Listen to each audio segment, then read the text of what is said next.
Assalamualaikum warahmatullahi wabarakatuh. Perkenalkan nama saya Muhammad Rizky. Saya dari Universitas Terbuka dari program studi Ilmu Administrasi Negara, Fakultas Hukum Ilmu Sosial dan Ilmu Politik.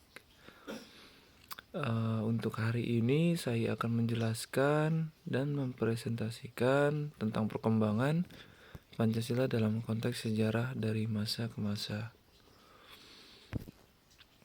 Mulai dari masa awal kemerdekaan 1945 sampai 1949, mulai dari peristiwa pentingnya setelah Indonesia merdeka pada 17 Agustus 1945, Pancasila disahkan sebagai dasar negara melalui pembukaan UUD 1945 pada 18 Agustus 1945. Namun pada masa ini bangsa Indonesia masih berjuang mempertahankan kemerdekaan dari Belanda. Lalu nilai Pancasila yang tercermin yang bisa kita ambil yaitu mulai dari nilai persatuan dan kebersamaan dalam memperjuangkan kemerdekaan Indonesia. Terus dan pelajaran dan relevansi bagi generasi muda. Kita harus meneladani semangat persatuan dan cinta tanah air, menjaga keutuhan bangsa dan ancaman perpecahan serta menghargai keberagaman. Terus lalu kita ada masa Republik Indonesia Serikat memasuki tahun 1949 sampai 1950. Peristiwa pentingnya itu kita ada setelah Konferensi Meja Bundar KMP tahun 1949, Indonesia berbentuk negara federal bernama Republik Indonesia Serikat. Namun bentuk ini tidak bertahan lama karena tidak sesuai dengan semangat Pancasila. Khususnya nilai persatuan bangsa, pada tahun 1950 Indonesia kembali menjadi Negara Kesatuan Republik Indonesia NKRI. Nilai Pancasila yang tercermin yang bisa kita ambil itu nilai persatuan Indonesia menonjol karena rakyat menolak perpecahan dan menginginkan kembali bentuk negara kesatuan. Terus pelajaran yang bisa kita ambil sebagai generasi muda yaitu harus belajar untuk mengutamakan persatuan dan menolak segala bentuk perpecahan yang dapat merusak negara Indonesia. Yang ketiga kita ada masa demokrasi terpimpin memasuki tahun 1959 sampai 1965. Presiden Soekarno mengeluarkan dekret Presiden 5 Juli 1959 yang memberlakukan kembali Undang-Undang Dasar 1945.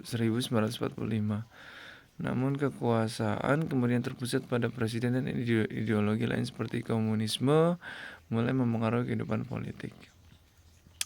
Nilai Pancasila yang tercermin yang bisa kita ambil yaitu nilai kerakyatan dan keadilan sosial mulai terabaikan.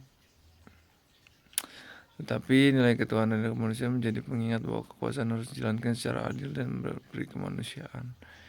Terus pelajaran bagi generasi muda kita yaitu harus memahami pentingnya demokrasi yang berkeadilan, tidak terjebak pada ideologi ekstrim, dan menegakkan nilai kemanusiaan serta keadilan sosial. Memasuki masa Orde Baru di tahun 1966 sampai 1998. Setelah peristiwa G30 SPKI tahun 1965, Presiden Soeharto mengambil alih kekuasaan dan memulai Orde Baru. Pancasila dijadikan sebagai ideologi tunggal melalui pedoman penghayat dan pengamalan Pancasila. Namun dalam praktiknya sering disalahgunakan untuk melanggengkan kekuasaan. Nilai Pancasila yang tercermin, nilai ketertiban dan stabilitas nasional ditegakkan, namun nilai keadilan dan demokrasi kurang berjalan karena kebebasan berpendapat dibatasi. Pelajaran yang kita ambil dari generasi muda yaitu kita harus belajar bahwa menerapkan Pancasila harus dilakukan dengan jujur dan demokrasi bukan sekedar sebagai alat politik, serta pentingnya menjaga keadilan dan kebebasan yang bertanggung jawab. Memasuki masa reformasi dari 1998 hingga sekarang, krisis ekonomi dan tuntutan reformasi menyebabkan jatuhnya Presiden Soeharto pada 21 Mei 1998. Era reformasi membuka ruang bagi demokrasi, kebebasan berpendapat, dan penegakan hukum. Nilai Pancasila yang tercermin, nilai kerakyatan, keadilan sosial, dan kemanusiaan muncul kembali dalam semangat reformasi yang menuntut pemerintahan bersih dan adil.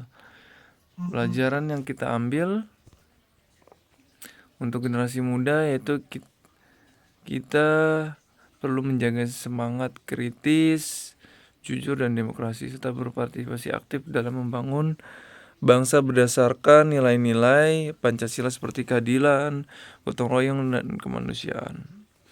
Untuk sumber referensi, 1. Kelan MS 2017, Pendidikan Pancasila Jakarta Paradigma. 2. Noto Danagoro 1983, Pancasila secara ilmiah populer, Jakarta Bumi Aksara. Dan 3. Badan Pembinaan Ideologi Pancasila BPIP 2023, Sejarah dan Perkembangan Pancasila Jakarta BIPRI. Undang-Undang Dasar Negara Republik Indonesia tahun 1945. Sekian dari presentasi saya. Terima kasih.